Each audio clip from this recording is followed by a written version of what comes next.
Hi friends, வணக்கம். Welcome to chilli chilli recipe. நம்ம இன்னைக்கு பார்க்க போகிறது மல்டிக்ரெயின் ஆட்டா எப்படி செய்கிறதுன்னு. இதில் வந்து நிறைய பெனிஃபிட்ஸ் இருக்குது. பசங்களுக்கு நம்ம செஞ்சு கொடுக்கலாம்.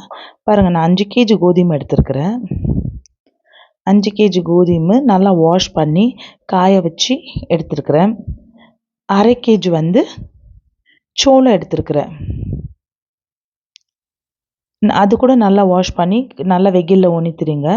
அப்புறம் மொக்காச்சோளம் கார்னு இல்லை, அது 1/2 கேஜி.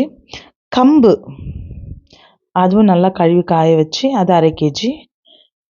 கொண்டக்கடலை 1/2 கேஜி. அப்புறம் ஒயிட் சோயா 1/2 கேஜி எடுத்துக்கணும். பச்சை பயிறு அது 1/2 கேஜி. ராகி 1/2 கேஜி.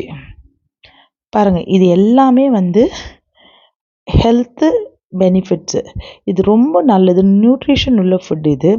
பாருங்கள், இதில் வந்து நீங்கள் வந்து நான் ரொட்டிக்கு பாருங்கள், நான் ரொட்டி செய்யறதுக்கான ஒரு செய்முறை தான் இது. பாருங்கள், இது நான் ரொட்டி நீங்கள் வீட்டிலேயே செஞ்சுக்கலாம் பசங்களுக்கு. இது வந்து நம்ம மைதா மாவில் செய்கிறதில்ல, இது வந்து மல்டிக்ரெயின் ஆட்டில் தான் நம்ம செய்ய போகிறோம். பாருங்கள், இது வந்து ரொம்ப ஈஸி. நீங்கள் பசங்களுக்கு மைதா மாவில் தான் செஞ்சு கொடுக்கணும், அப்போ தான் நல்லா வரும் அப்படியெல்லாம் இல்லைங்க. இந்த மாவுலேயே வந்து நல்லா சாஃப்டாக வரும், பசங்களுக்கு நல்லா டேஸ்டியாக. பாருங்கள், நீங்கள் வந்து பட்டர் நீங்கள் ஆட் பண்ணலான்னா கூட நீங்கள் கொஞ்சம் நெய் விட்டு அது மேலே போட்டுட்டு நீங்கள் பசங்களுக்கு நீங்கள் கொடுங்க. இது பாருங்கள் எவ்வளோ சாஃப்டாக இருக்கும். பாருங்கள், இது எவ்வளோ சாஃப்டாக இருக்குது பாருங்கள்.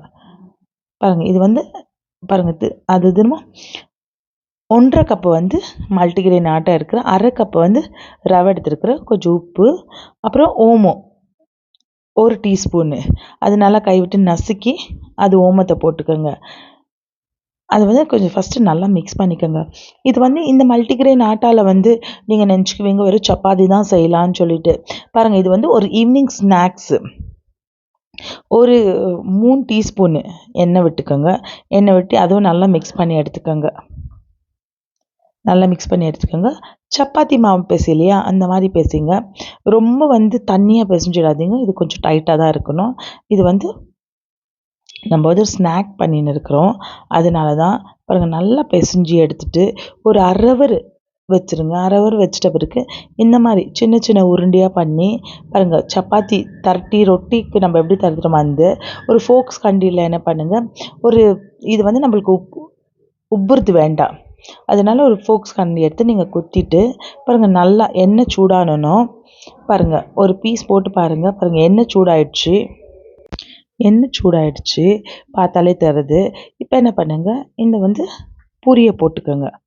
ஏன்னா இது பூரி வந்து உப்பாது. இது வந்து நம்மளுக்கு என்ன எப்படி வேணும்னாக்கா, இந்த பானிபூரியில் வந்து பாப்படி கிடைக்கும் தெரியுங்களா, நல்லா கட்டியாக அந்த மாதிரி இருக்கும்.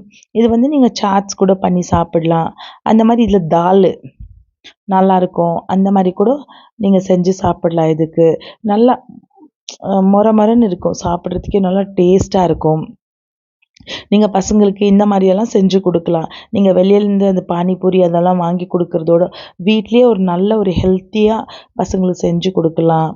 இந்த வீடியோ பிடிச்சுன்னா லைக் பண்ணுங்கள், ஷேர் பண்ணுங்கள், சப்ஸ்கிரைப் பண்ணுங்கள் ஃப்ரெண்ட்ஸ்.